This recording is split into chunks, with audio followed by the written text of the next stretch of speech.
Good morning, everyone, and welcome back to another episode of The Sunday Shot here on the Sunday morning. I am coming to you from Gadigal land of the mighty Eora people. I'm delighted to be here and delighted to be joined, as ever, by my co-host, the editor of The Shot, Dave Milner. Hello, Dave.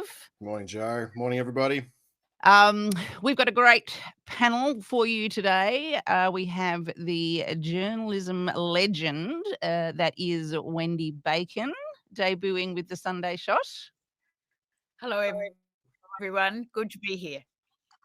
And we have friend of the shot, the Bogan from Bogan Intelligentsia himself, Joel Jenkins. Hey, Joel. Thanks very much for having us, Joe, and the Sunday Shot. Cheers. It's great to have you both. I will say, as I was preparing for this episode last night, and I was perennially online, and I don't know if any of you were online, but there was a moment where the internet went absolutely crazy because rumors swept both Twitter and Blue Sky that Trump was in fact dead. Were any of you online when this happened? I heard a little bit of it, but my instinct was good things don't happen in politics, so I didn't believe it. And I got I think the funny thing about it is that nobody actually believed it was true, but everybody had an hilarious time with it anyway. And it dates back from like a Reddit post of someone who discovered that Trump had no public events scheduled at all for 4 full days. And then Vance had made this sort of curious speech where he said, you know, if terrible tragedy happens, I am here ready to step up. And the combination of these two things just sent everyone crazy. And it was one of the funniest times online since Musk took over Twitter, I have to say. Did everyone think that Vance was going to kill Trump like he killed the Pope? Is that the vibe? Well, there was a little bit about that, and Vance had been everywhere. And, Trump really had not been seen for a full 48 hours, and Vance had been stepping up and doing all the press pooling. And then actually a journalist did dive into how long it had been and how many hours, and, the next time there were public events scheduled. And there was another Reddit quote, and this is this is how much fun we were having, that we were diving deep into Reddit, that said, this was from a week or so ago, saying, if Trump suddenly stops making public appearances, it is because he is dead. And then they'll need to spend some time to get used to what the MAGA movement is going to do. Unfortunately, however, there was a photo then that came up of him, of course, getting ready to go and play golf. Yeah, I was about to say, Trump does like playing golf for prolonged periods of time. There are other reasons why Trump might disappear. No, but he's normally seen cheating on the golf courses. So it was like, there was literally nothing. But I have to say, in the photos, he looked terrible, but that could just be that's the way he looks when he doesn't have his orange makeup on. So anyway, a good time was had by all, albeit that now we have to face the fact that he lives on. Other news that came this week, perhaps less idiosyncratically, was Richard Miles's mystery trip to DC. Mysterious and humiliating at the same time, Joel, because we don't even know why he went. And then the Pentagon seemed to suggest that his photo op with Pete Hesketh, I mean, the idea that the Australian Deputy Prime Minister is crawling to have their photo taken with ex-Fox News drunkard Pete Hesketh is in itself humiliating. But then that the Pentagon described it as happenstance. They kind of just accidentally crossed in the corridor type thing and took a selfie. Not really a great way to be treating a representative of someone who's supposed to be a very close ally. Yeah, and probably the most disturbing thing out of that was that he met with Stephen Miller in lieu of being able to get a good meeting with Hegseth. So, yeah, that hallway dalliance or a in-depth meeting, regardless, doesn't seem like he got enough of a buy-in to get something good for the national interest. Very odd. And we don't actually know why he was there in the first place, unless it was just to lobby again for a meeting between Albanese and Trump to take place when Albanese is over in New York for the UN General Assembly. Could just be general sycophancy. Could be, but long way to go for that. Wendy, did you have a comment? Look, I agree. It's all worth talking about, the humiliation, etc. But we all know we're in a very subservient position anyway. And what to me really matters about this is we kind of know what it's about. We know it's about increased defence spending. We never debate what that really means. We know it's about AUKUS, and that's a mess. And they're the sort of core issues that a lot of this becomes a distraction from. I agree the fact he disappears over there and, he maybe can get a photo is important, but it's not actually that important to many people. No, I would agree with that. We had Tony Burke making secret trips of his own as well, where we've only learned after the fact that he had zipped over to Nauru to sign yet another massive multi-million dollar contract with Nauru for them, as David Shoebridge put it, to become our 21st century prison colony. They're going to send more refugees and asylum seekers over there, including, and I think this is the most important for the government, the NZYQ cohort who were released from detention after the High Court ruling.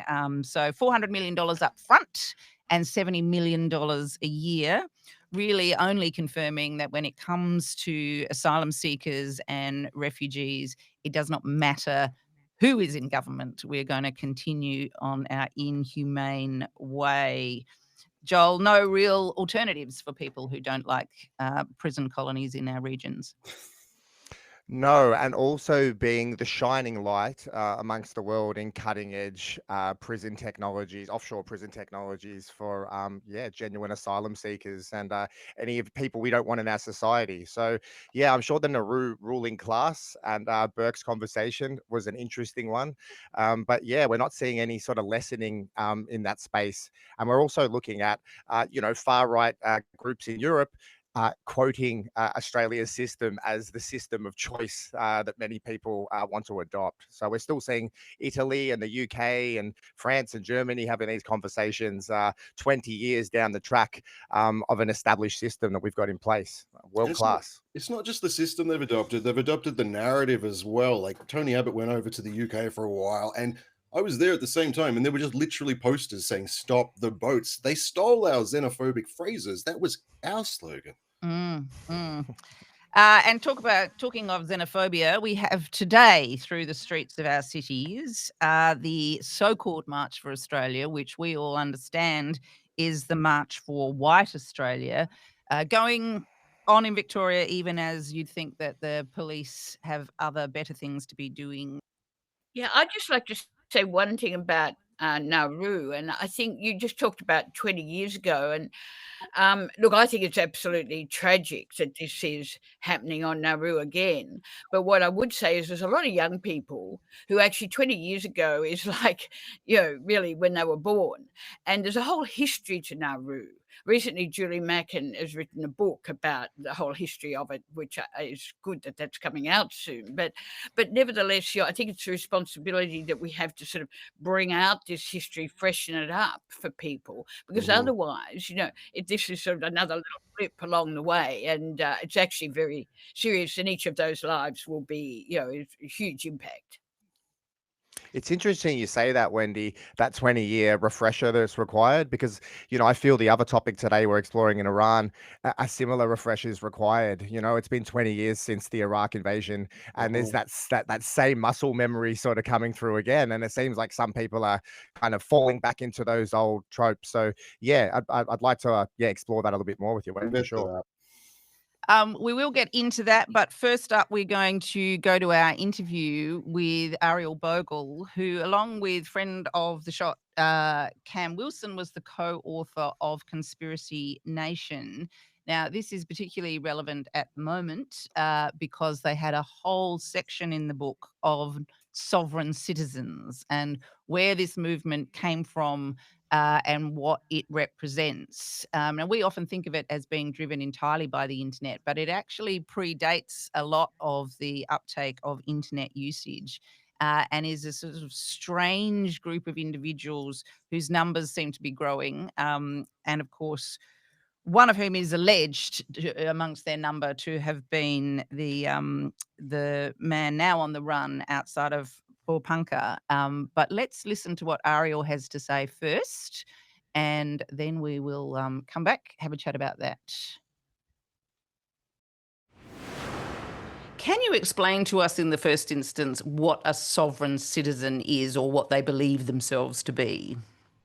Sure. So I think the the word sovereign citizen is probably or the phrase rather, that would be the one that people are most familiar with. But broadly, we use the term pseudo law in our book just to capture the whole range of ideas that kind of fall under this bucket in Australia, because we have a long history over here that predates even some of those American sovereign citizen concepts. So we have people going all the way to the High Court in the 80s and 90s arguing that Australian currency is not legal tender. That guy was eventually declared a vexatious litigant, actually. So we have our own history here.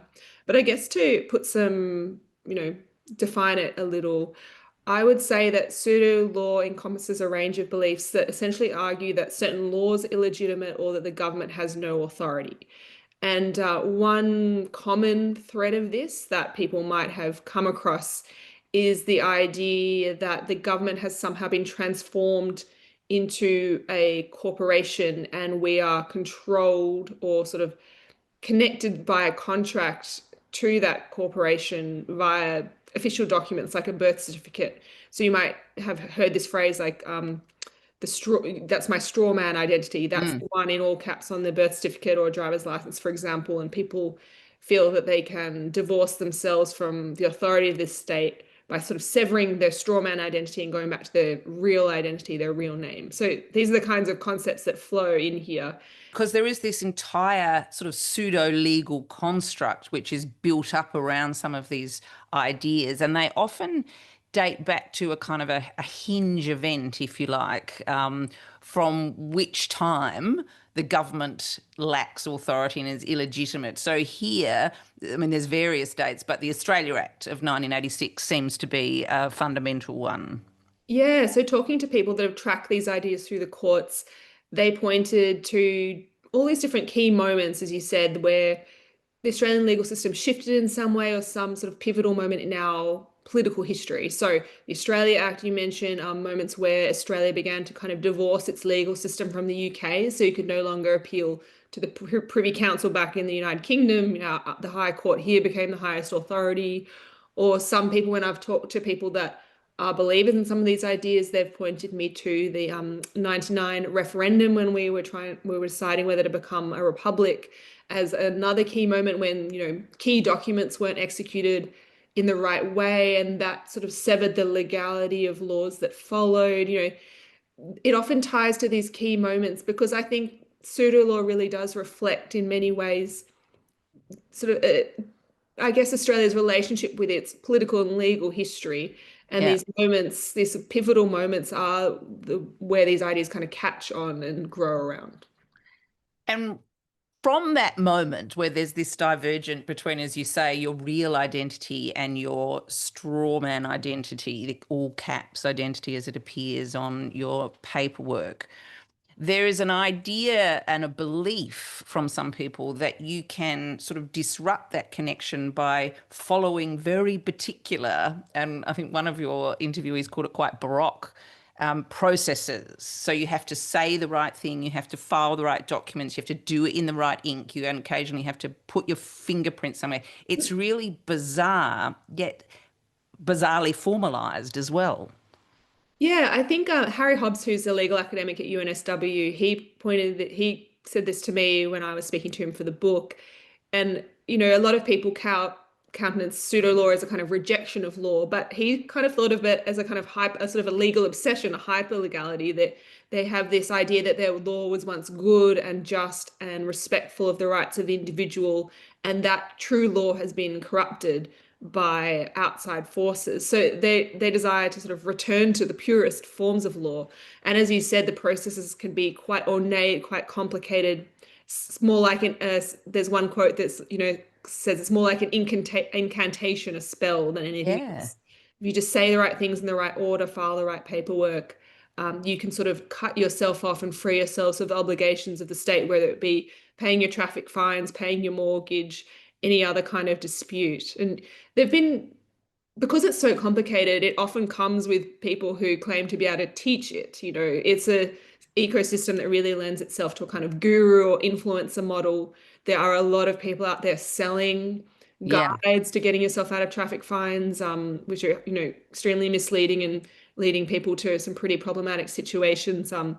I was looking at the book too, at some of these traveling salesmen. So there was a guy who came over from North America, David Wynne-Miller, who was teaching these ideas across Australia, with like teaching seminars on the Gold Coast, and sometimes even appearing in court cases in different states, trying to represent people after a fashion. And he had this idea of quantum grammar, which became even more spell-like because it was about saying all these words in the right order to kind of unlock the authority of the state. So really fascinating stuff, but it does have that dangerous edge. Look, it does. And that was another interesting point in the book, this idea of the traveling salesman, the people who are acting as these gurus. I mean, they're scam artists, a lot of them. They're just out to make money and exploit people rather than save or help people. Right. I mean, you can't put yourself in their head. Like, I can't say who, it's hard to sort the true believer from the opportunist, but the effect is the same. People are buying snake oil and trying to use it in court and failing miserably. In some of the saddest situations I've seen, I did some reporting on this for The Guardian around the effect of some of these claims in family court. Obviously, the family court already a very sensitive jurisdiction. People are having the worst moments of their lives in this court system. And yet the way these ideas are being weaponized in court is slowing down the process of resolving cases, is leading to some really quite risky rhetoric around like the idea of possessing children. It has led to some dangerous situations, and there have been a number of cases in Australia where people influenced by pseudo-law ideas have unlawfully removed their children from the guardianship or the state or the other parent, leading to some dangerous situations as well. So, these ideas can be really weaponized, especially in the court system, because the court system has its own, set of rules. Yeah. People are, everybody deserves a fair hearing. So you do see magistrates and local courts trying to kind of wade through that when people won't answer their name or they try and use all this verbiage. Yeah, a very complicated picture for our courts, and you can really see the legal system starting to respond. The New South Wales bench book that kind of guides some of those processes has like a bigger chapter now on how to deal with people coming to court with these ideas. Yeah. Yeah, because it is often when people have encounters with the legal system or the system of justice in some way that their interest is first piqued by these pseudo law. And bizarrely, initially, although when you think about it a bit more, it makes much more sense. It's often with traffic infringements that people start delving into it. David Halpern, who's a magistrate has had a former magistrate, sorry, has had plenty of encounters with pseudo law litigants in his time in various courts around Australia. He speculated to me that a lot of people find these ideas through interactions with police overdriving, because for a lot of people, probably a lot of white people, they may not have a history of unpleasant encounters with police. And when they go on Google trying to find out how to get out of a traffic fine, how to get out of such and such fee, buried in the results may be some of these people offering, quick fixes, and that might be their first introduction. And Harry Hobbs also speculated to me, when you look through the case law, you do see a lot of people using these claims in arguments over property, so trying to challenge council decisions or in fights with neighbors over fence lines or taxes and things like that. So all these kinds of ways that people's concepts of their own autonomy and independence and sort of home is your castle is being challenged is another point where people seem to, for some people, it sort of triggers an interest in these ideas. And some people dabble, they take them to court and they get rejected, and that's that. Some people take it much further and kind of become, even the act of losing in court reinforces the fact that the court is corrupt and was against you from the start. So you kind of get locked into the belief system. Yeah. And I guess it does make sense then that it was during COVID and those extra regulations and restrictions on autonomy that turbocharged some of this thinking in Australia and has led to some of the more dangerous outcomes for police in particular, where police are considered the enemy. Yeah, I think for a lot of people in this ecosystem, you can see the language floating around police, especially because they are sort of the face of power or the face of the government. But to be fair, like when you speak to people at local councils, local courts, they're also dealing with this day in and day out. But I guess it is because the police come with that extra level of power, the potential for violence, given they are armed, unlike council workers, unlike people working in courts. There is that feeling that they can that they have such extraordinary power of you, and they're the face of what is, the tyrannical, corrupt entity that's overtaken the good government we used to live under. And look, we won't talk specifically about the tragic circumstances of this week, but perhaps you can talk us through a little bit about what happened in Wiambila with the trains and the way that they basically ambushed the police as a kind of political and, military strategy of their own. Yeah, I mean the picture of the trains and who they were is still, emerging. I think the coronial inquest hasn't yet reported, so that complete, the best picture we have so far has come from bits of reporting looking at their personal histories, which seem to have played a role, their experiences with police, some of the footprint of Gareth Train. Suggests that he had this suspicion and antagonism towards the police. I'll just read from the book. Like online, he wrote that secret forces were trying to control the population through mind control, media manipulation, and murder. He held particular contempt for police. He believed police forces were covering up and perpetrating systematic child abuse, and that they were surveilling him. And he did promise violence in response. So just before that event, there was a New South Wales missing persons report about Nathaniel Train, his brother, and Gareth left a comment on a video suggesting that welfare checks were state-sponsored murder, that the fools are stepping into a world of hurt they know nothing about. So in that way, the police had become the face of evil for them. Yeah, I mean, that's almost QAnon-ish, isn't it? That kind of child abuse that's being covered up, and that there is the deep state, which is basically anti the citizen and anti a community. Well, there's also that religious element because, of course, Queensland Police said it was an act of sort of religious inspired and pre-millennialism. Yeah. And sort of an idea about the world ending, which Christians have this, some Christians have subscribed to that idea without any relationship to acts of violence. But when you think about acts of prophecy, the world ending, you can see where that heightened atmosphere for the trains may have come from as well. And you mentioned in the book as well that the federal police are taking this very seriously, this idea of kind of the far right conspiracy, white supremacy sort of theories. Do they have strategies of how they're trying to tackle this as a movement? Well, it's hard to say. My co-author Cam Wilson, he got a I think it was from 2022, an AFP briefing about sovereign citizens in Australia.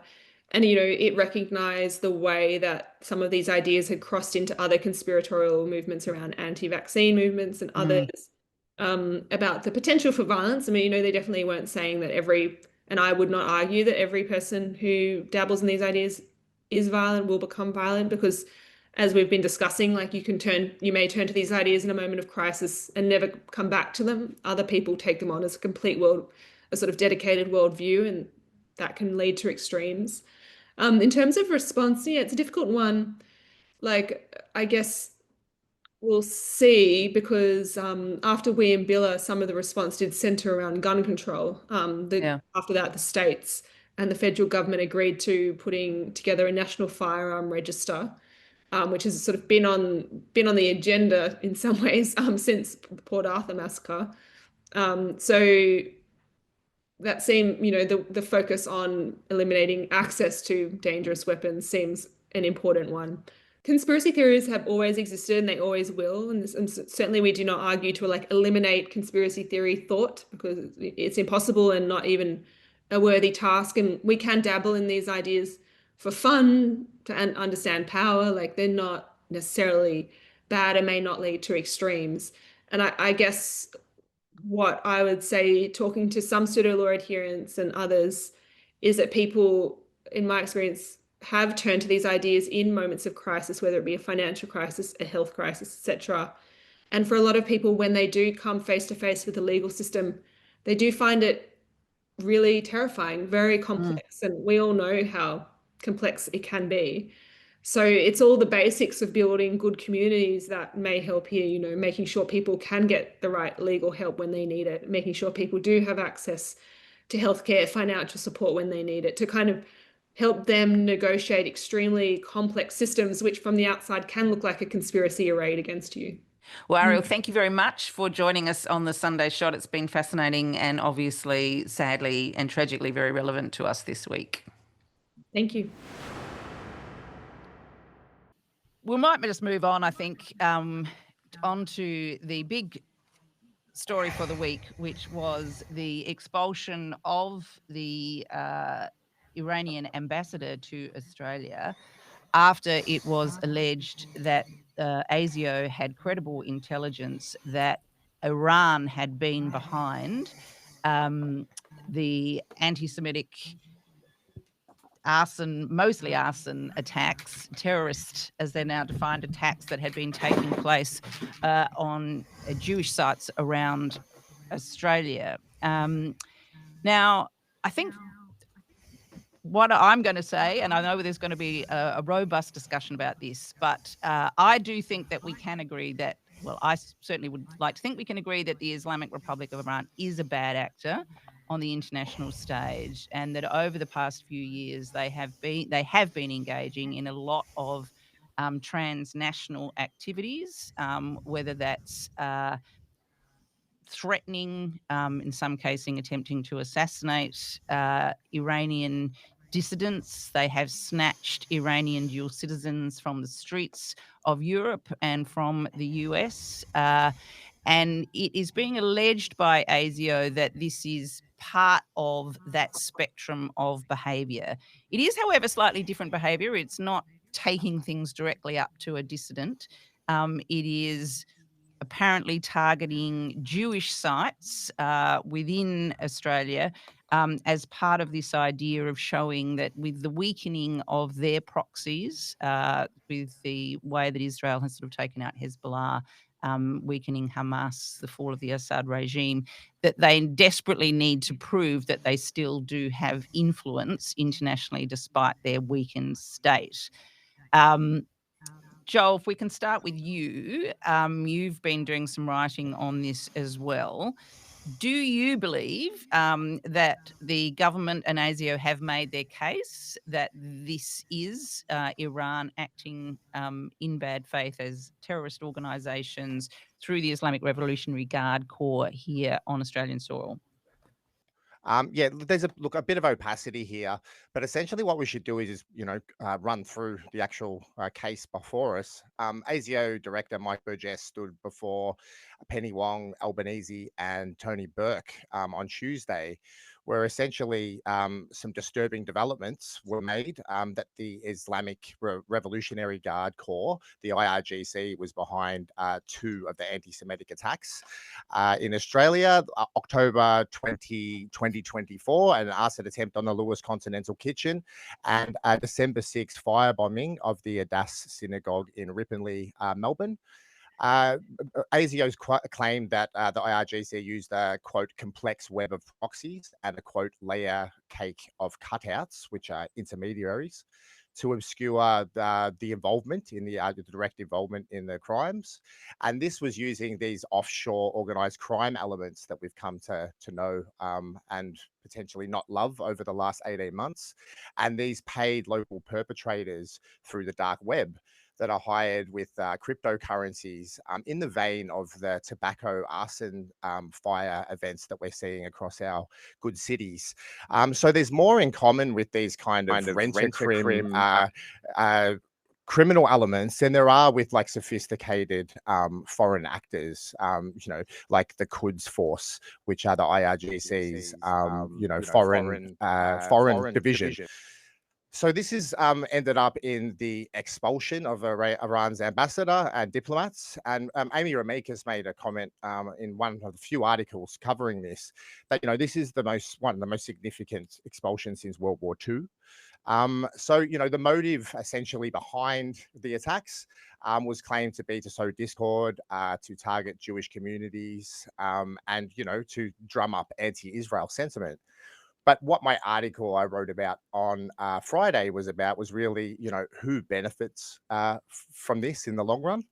So, yeah, I mean, there's a few things at play here. And with Mike Burgess kind of just giving us a bit of intelligence without really backing or needing to give us much more concrete evidence, we are sort of flying in the blind here. And there were a couple of claims as to the nature of how this intelligence was put together that confuses us even more so. We've got about 3 different veins on that one.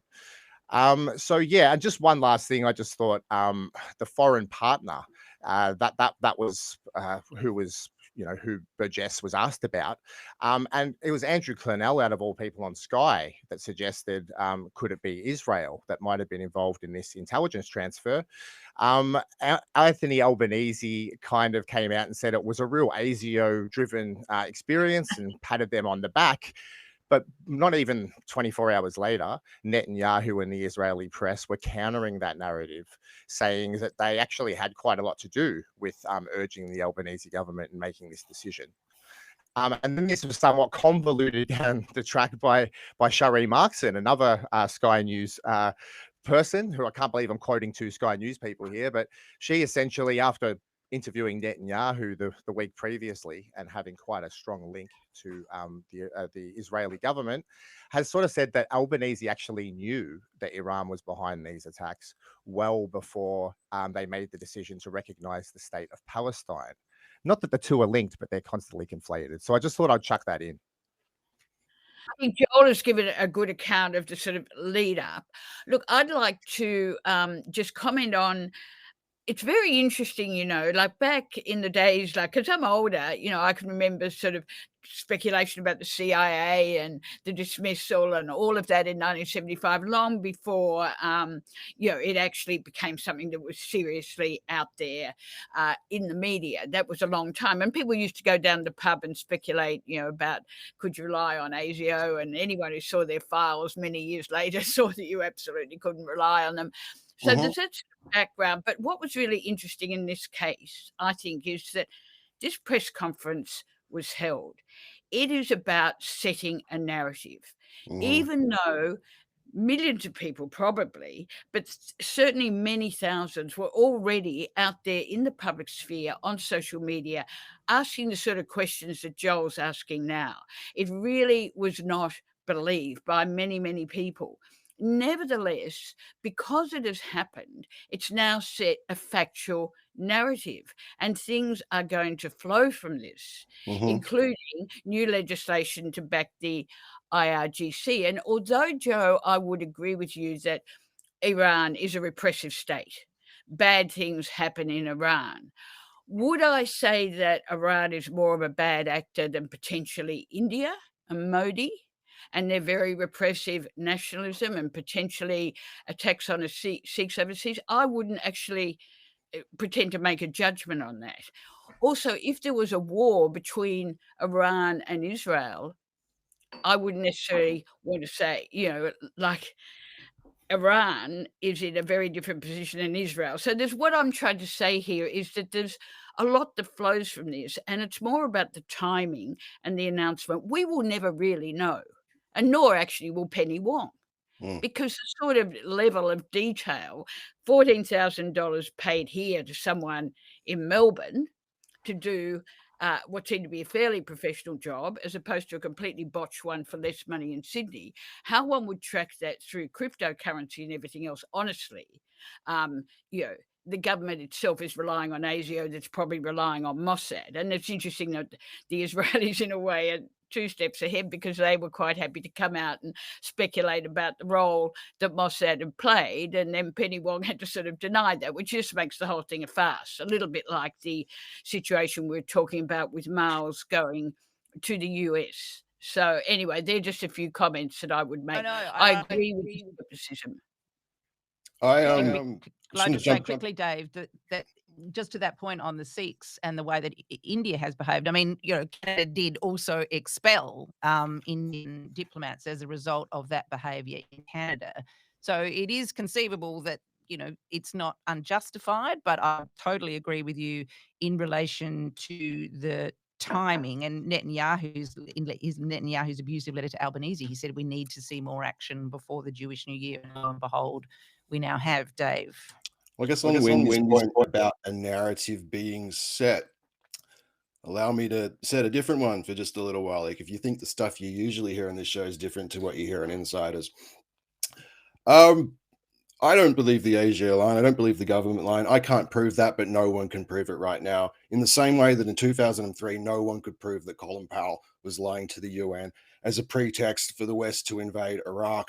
And what happened after that moment, we like to memory hole, is that more than 1 million people were murdered by US imperialism in this horrible conflict. That's the low end estimate, up to 5 million if you listen to Brown University and you talk about the wider period over the 20 years. So I see narrative and I see consent being manufactured.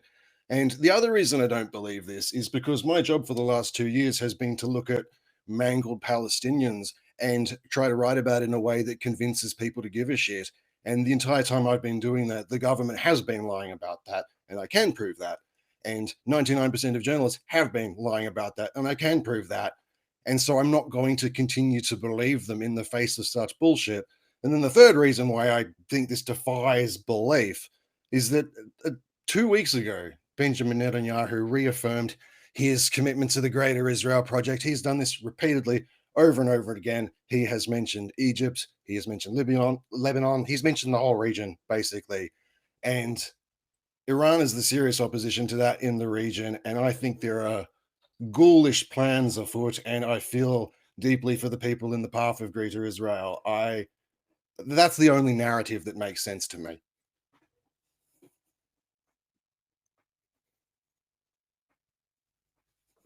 Was the foreign force behind these attacks, the arson attacks in Victoria and New South Wales?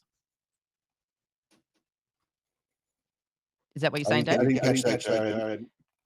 When you say you don't believe the government narrative, you're saying you don't believe that it was Iran who was behind these attacks at all, or you think? I'm saying I need to see some evidence from proven liars with a very strict pattern, a very committed pattern about lying to cover up Israel's atrocity.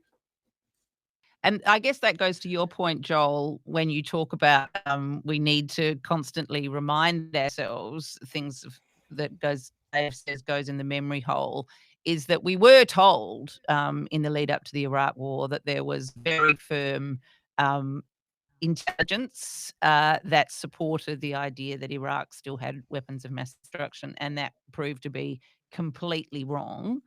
Do you think there could be a whole-scale manufacture of evidence in order to support a broader narrative about Iran and what that might then mean from a military strategic point of view in the months to come? Yeah, there's some good questions. And look, I think firstly, before we get into that, it's good to sort of look at that history of, Israel and Iran, and the US and Iran, and all three of them together. So if I could just run through a couple of things before we move into that. So, with the United States, there's been a post-war involvement with the United States in Iran that's been ever present since the end of World War II. And I suppose the start of this modern story with the West and Iran began with the assassination of Mossadegh in 1953, who was a democratically elected national reformist in the vein of like a pan-Arab nationalist that was, putting forward some, cutting edge ideas that were reverberating through the region at the time. Now, we know that like imperial forces have shut down pan-Arab nationalism over the years and found other vectors to replace them, partners of choice, I suppose, which is that sort of Gulf monarchy kind of format. So what we did get to see a monarchy installed, which was Mohammad Reza Shah, which was the 40-year tyrannical reign of an installed Shah, essentially a king of Iran.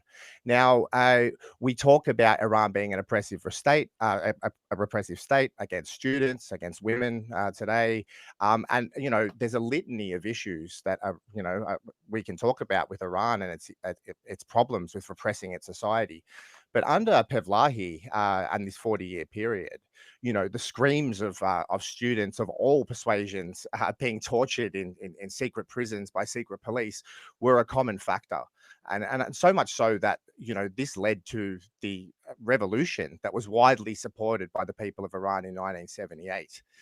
I sort of wanted to, mention that how in 1978, that was the moment where the enmity of the US in Washington has really been applied to Iran, because it was Washington that had its CIA base of operations for 40 years based in Tehran at this point.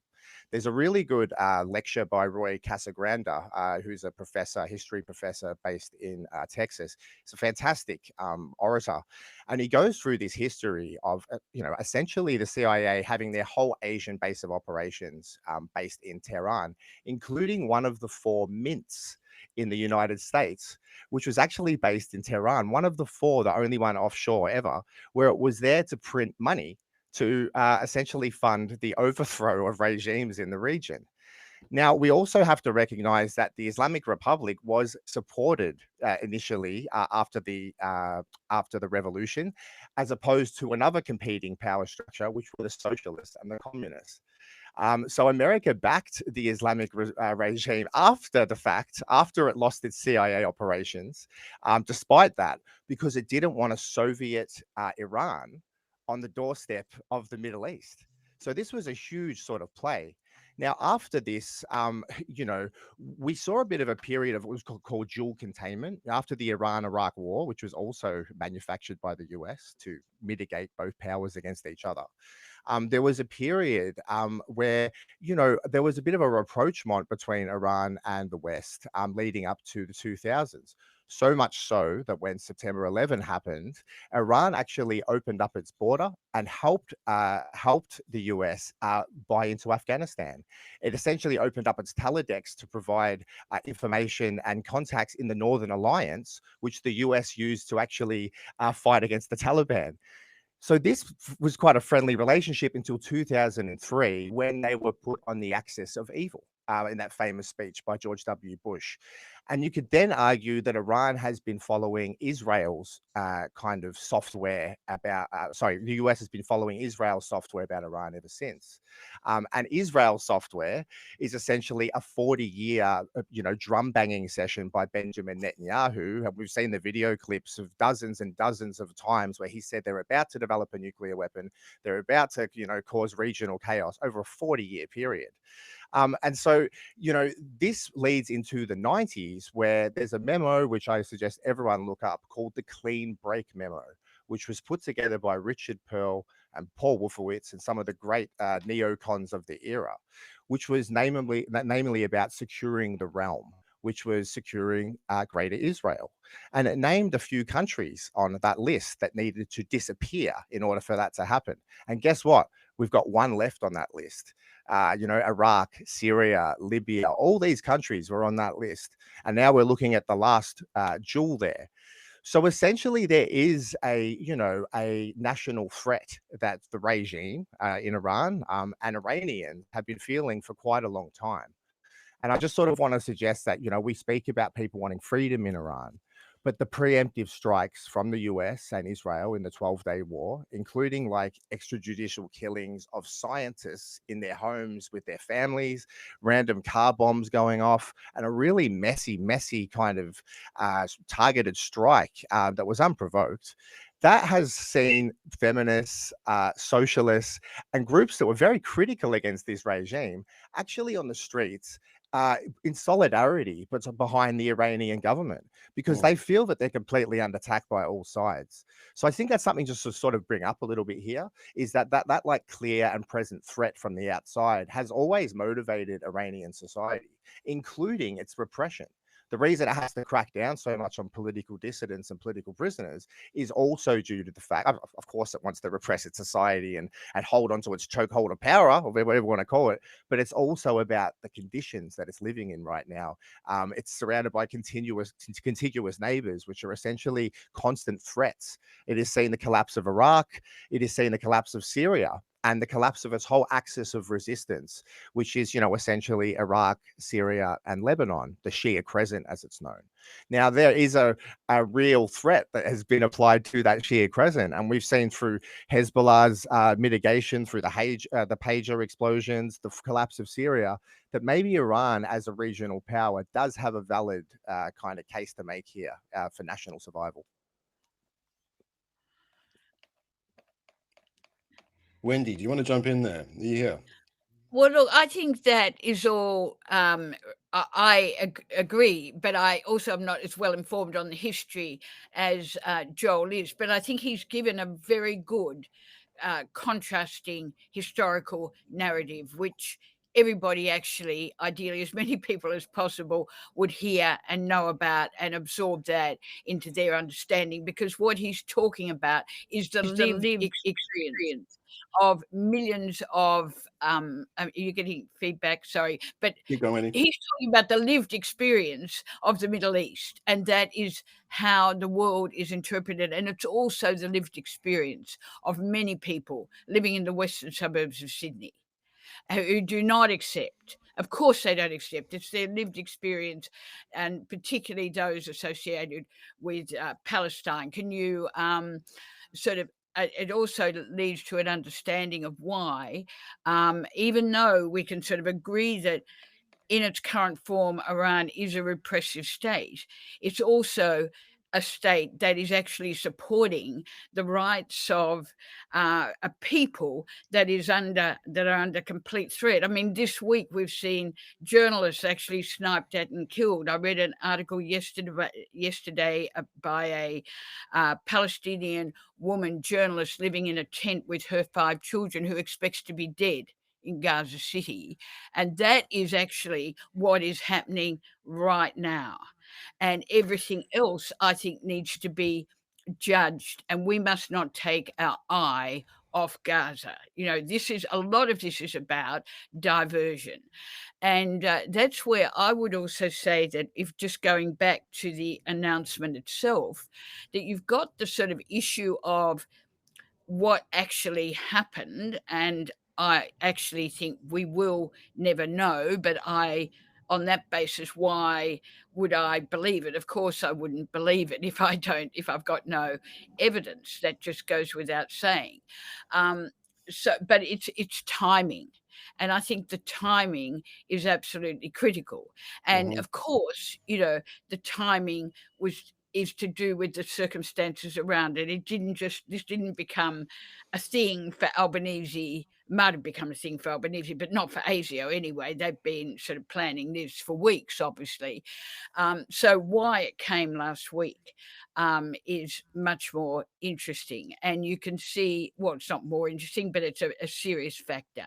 And you can see the protests around Australia last weekend. I mean, I think it might have been the biggest protest ever in Brisbane. I think Melbourne was probably the biggest Melbourne rally as well. I struggled to move. Absolutely. Dave, do you want to add to that? But I'm just saying, I think we have to focus on the bigger picture, really, and that is what's happening to Palestine, what's going to happen at the United Nations, the recognition of Palestine. That's probably also not hugely significant in the sum total of things that are happening in Gaza right now, and a sort of desperation that a lot of people feel. How do we play a role to stop this horrific genocide being committed by Israel? And sorry, Wendy, I just want to add one more thing to that. We can also add a potential war with Iran, a 2.0 war with Iran. I mean, it's one thing that Penny Wong sort of pivoted on a 10-cent piece to come up with this IRGC accusation, but it was followed by a very sort of, I think a more notable line afterwards. And after she sort of denigrated the IRGC as being the toughest government ever on them, she actually mentioned that she was pulling out diplomatic staff out of Iran, and then followed that by a warning for all Australians to leave Iran. I think that was a very prescient, and that's the one that we should be looking at here, because in the days that followed, Italy, Germany, the UK, France have all made these statements to evacuate Iran. This has also been backed up with an envoy making an incredible piece of television in Beirut the other day, where he stood in front of the government and the Lebanese press and called them animals. Yep. It was a crazy scene. And essentially, there's a $1 billion embassy that's just been completed in Beirut. It's the largest diplomatic building in the world, essentially, and it can fit tens of thousands of troops that are based there. So it also has there are some and escape routes to the sea as well, and kind of looks like a chopped up Pentagon for all intents and purposes. Totally. And let's not forget that Iran has, been constantly on a threat level ever since. And, if we want to argue if there's going to be a potential war, we can't argue with the rhetoric coming out of Israel and the government of Israel, which has not changed a bit. If not, it's the crescendoed over the weeks and months, drumming the population up towards this war with Iran. With the Trump government in place. Yep. The coordinated diplomatic moves across the West, they're all in sync.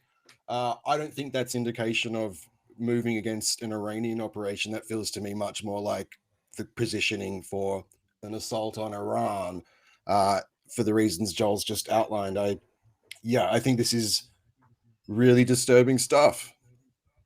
I'd just like to throw in one thing which I think lines up with this, that last night I was at an event with a criminal barrister called Nick Hanna, who has been doing some very good podcasts about the Palestinian situation. And Nick has currently got a client who has been charged with saying having a label, I think, actually death to the IDF, criminal charge. And so that is one thing. But he was pointing out that if, in fact, this legislation goes through to ban the IRGC, and if there is a war, Australian citizens could be in the position, and he actually was arguing this as a lawyer, could be in the position under the sorts of terrorism laws we have, which are not just about banning a operation such as an arson in Australia. They're actually about speech and what you can actually do in a very broad way, including journalists, that we could be in a position of being illegal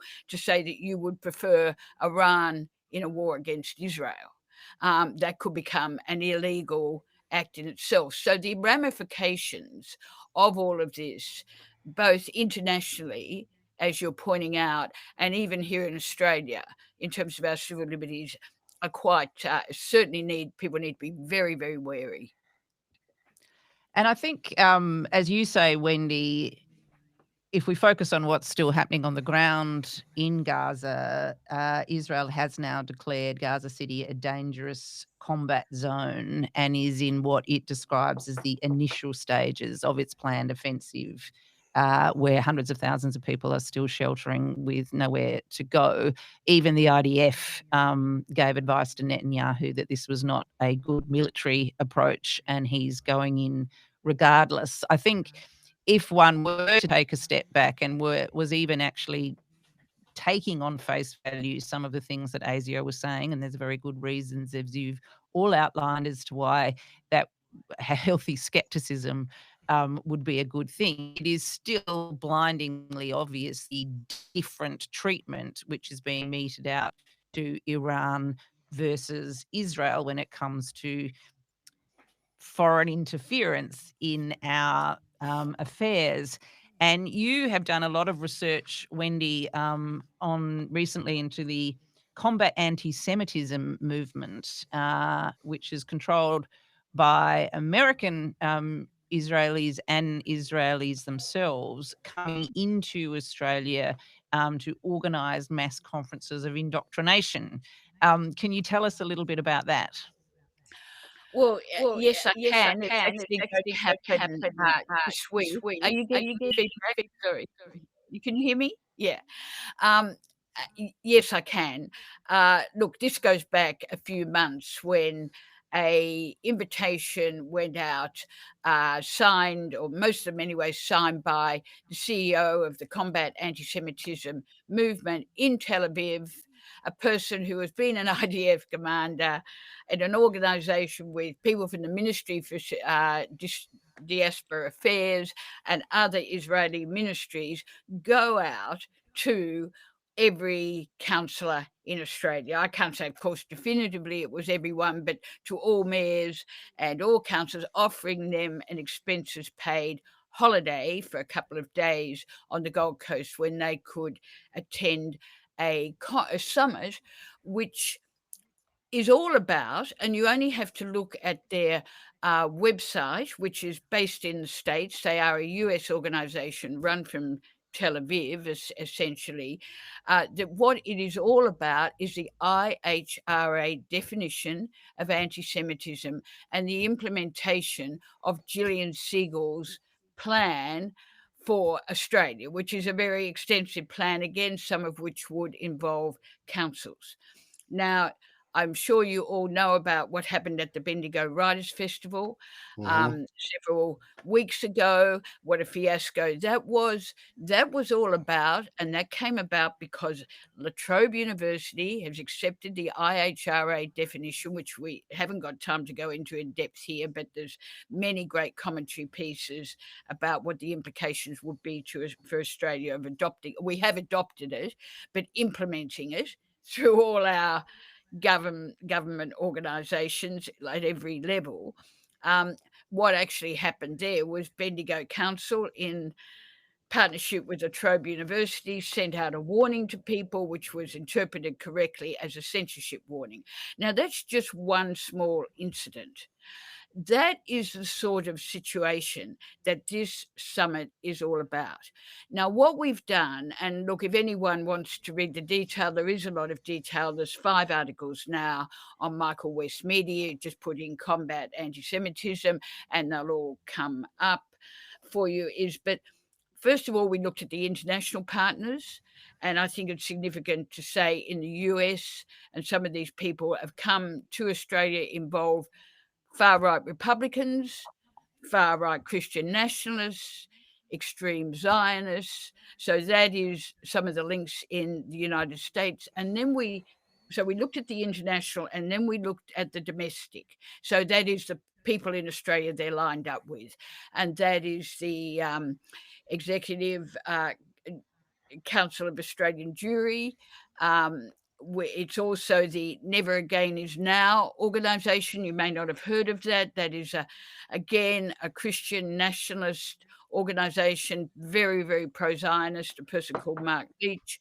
And then there's other, the big sponsors are the biggest property company in Australia, Meriton and Harry Chigaboff, who has a long history of funding of Israel, other organisations which are lined up with the Israeli state in Australia, the Jewish National Fund, and they're actually helping people who've recently worked for them are organising the conference. So obviously, I can't go into too much detail here, so I just wanted to jump to a story I did on Friday because it takes us very much back to this announcement of the IRGC.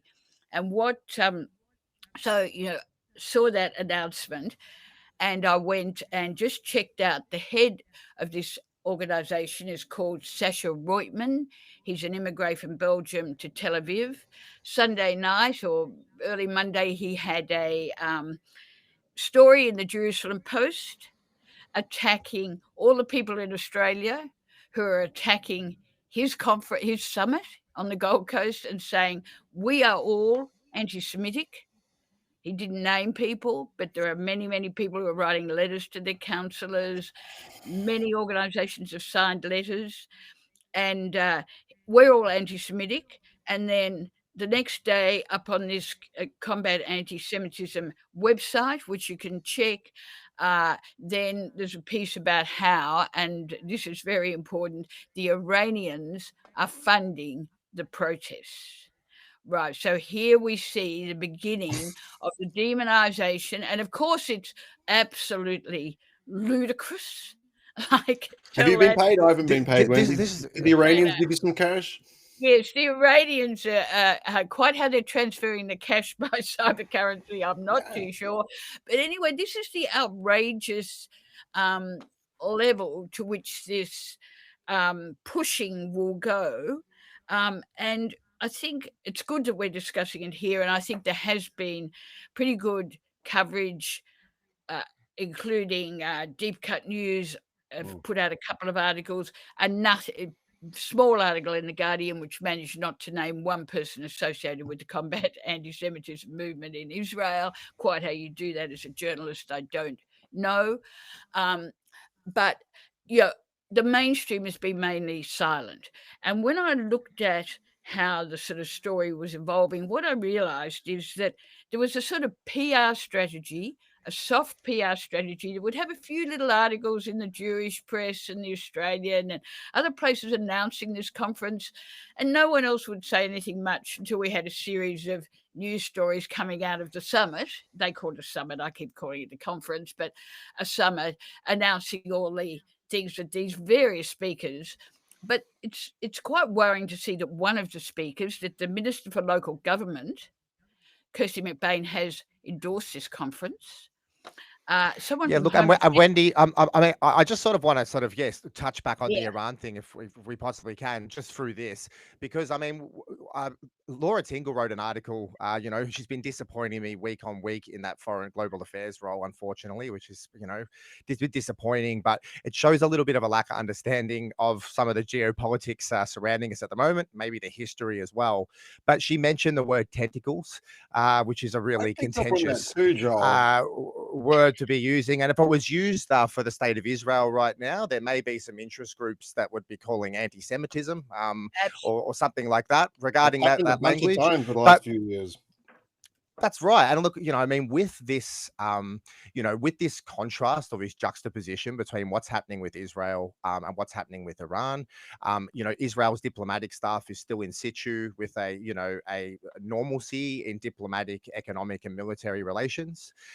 Whereas Iran, after this, where no one was hurt in any of these attacks, 2 attacks that are still not provide evidence, they're all sent home in a flash. Now, for Zomi Francom's death alone, there should have been some repudiation of the Israeli diplomatic staff, but we haven't even had that. And then we add the journos, the healthcare workers, and then the genocide. But the thing is sort of, one thing that stands out here is there an Australian Iranian Association or an Executive Council of Australian Iranians, and a Iran Australia Chamber of Commerce, returning fighters from Iran with loyalty to the Ayatollah over Australia, and who's forcing our intelligence and influencing our intelligence decisions, pushing us towards war and influencing our sovereign government decisions. Now, if we're all going to sit here and think it's Iran, well, I think that's going to be a tough sell for the wider Australian public. And let's harken back to the Iraq War, where you had blokes like Cole and Powell with very distinguished reputations that they were willing to, disintegrate on the wheel of lies that got us into Iran. But there are many other aspects here, including a 2-year concerted effort to drum global consensus behind a coalition of the willing. There's been, Washington's had some fuel in the tank after, essentially September 11, and its allies have still had some support to it. But right now, we're looking at a completely different scenario where Israel's leading the way. You can argue the tail's wagging the dog. And in the case of this war in general, regardless of how we feel about Iran, we could be very critical. It's not that repudiating Iran or being critical of Iran is the problem, or even potentially limited operations to some extent. It's the fact that we're being led down this pathway by Netanyahu's Israel, the most genocidal, murderous state that's ever existed in the modern era. And they're the people pushing the collective West to a war with Iran. I think that's the thing that really stands out for me in all of this.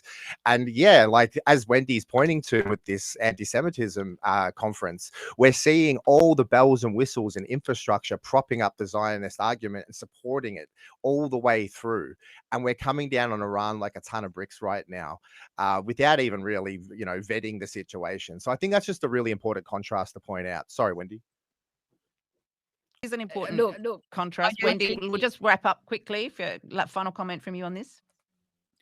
Look, I actually, obviously, Joel and I are in somewhat furious agreement on this, and will end with the comment that very appropriately, Sasha Reutman, the CEO of the Combat Anti-Semitism movement, in his second statement called for the security and intelligence agencies around the world to be unleashed on the anti-Semites, whether they be Iranian or Australian. So I think that, yeah, the bigger narrative here is, and the bigger implications is what we need to all focus on, and Gaza. Well said. Well Yes, said. and I think it's interesting that this week as well we had the US seemingly in breach of the UN headquarters agreement, denying visas for the entire Palestinian delegation led by Mahmoud Abbas, who was going to be present at the UN General Assembly, where so many of the nations of the world were going to recognise the state of Palestine. Look, I'm going to bring us to the end of the show, because it has been a show which unfortunately has been played technically. We have some ideas that we're going to be implementing this week to try and prevent these sorts of issues happening again. So we'll update you, all of our viewers and listeners, about that across the week. Before we go, though, I will ask everybody for their top tip, anything that has caught your eye or that you'd like us to focus on in the coming days. Joel, anything from you? Look, I'm going to be a party pooper, but, I really think we should be sort of looking at this Iran scenario and how it develops, how the language in the media develops over the week, because there are some established, like, fortified narratives that have been put into place over the last 20 years. And we really need to unpack them and analyze them and challenge them to sort of, navigate this situation. I've heard a term being used quite a bit lately, and it's something I'm trying to apply, and that's called strategic empathy. And I think we need a little bit more strategic empathy in this world, especially in Washington, who's really, singing on the song sheets of Tel Aviv, which possesses no empathy at all in the way it does its diplomacy at all at the moment. And this is at the detriment of US prestige. So, yeah, I just think this is going to be a really interesting time watching the media pivot. And we might be able to watch those China hawks kind of take a chill pill and start pivoting towards Iran. I think that might be something we might see more of. Yeah, they'll become enemy number one for a while. Wendy, any top tips from you, maybe to do with the keeping one's eye on the conference, which is getting underway? Yes, well, it will be interesting, because actually, as of this moment, we don't know where it's been held on the Gold Coast, because that is a secret, as opposed to their views about our civil liberties. So, yes, I'd say that. But I also would just go right back to the beginning and say, I think bringing out the history of Naru, the sort of companies that are involved in it, that whole industry around the world, which is very much a terrible, punishing one. I'd say that might be time to have another look at that again. Dave, anything from you before we wrap up this complicated tech-plagued show? Yeah, absolutely. Thanks for tolerating our tech difficulties, gang, as well. While we're talking about patterns and narratives, and we mentioned Iraq a few times, if you go back further to the Vietnam War and you want to do some further reading, look up the Gulf of Tonkin incident, in which consent was manufactured to invade Vietnam and kill millions of brown people to prop up the American economy, 20 years before the next time, kind of thing. So look at that. And also, if you bump into Bob Catter in an airport, it's incumbent upon all shit-stirring Australians to ask him about his Lebanese heritage now, I think. Buy him a Yes. falafel. Yeah. Yeah, really. I absolutely kind of endorse that.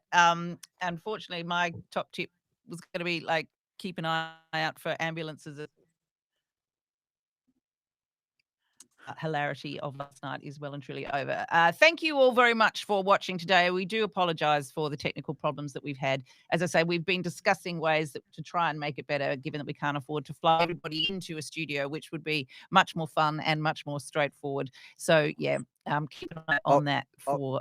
Sorry, Joe, can I just chuck? Yep. I just want to, if everyone enjoys watching this wonderful program and you're looking for something else to fill up the register, I'm over on channel Bogan Intel. If you just type in Bogan Intelligentsia into YouTube, you can sort of double up. So yeah, cheers. Double up on independent media.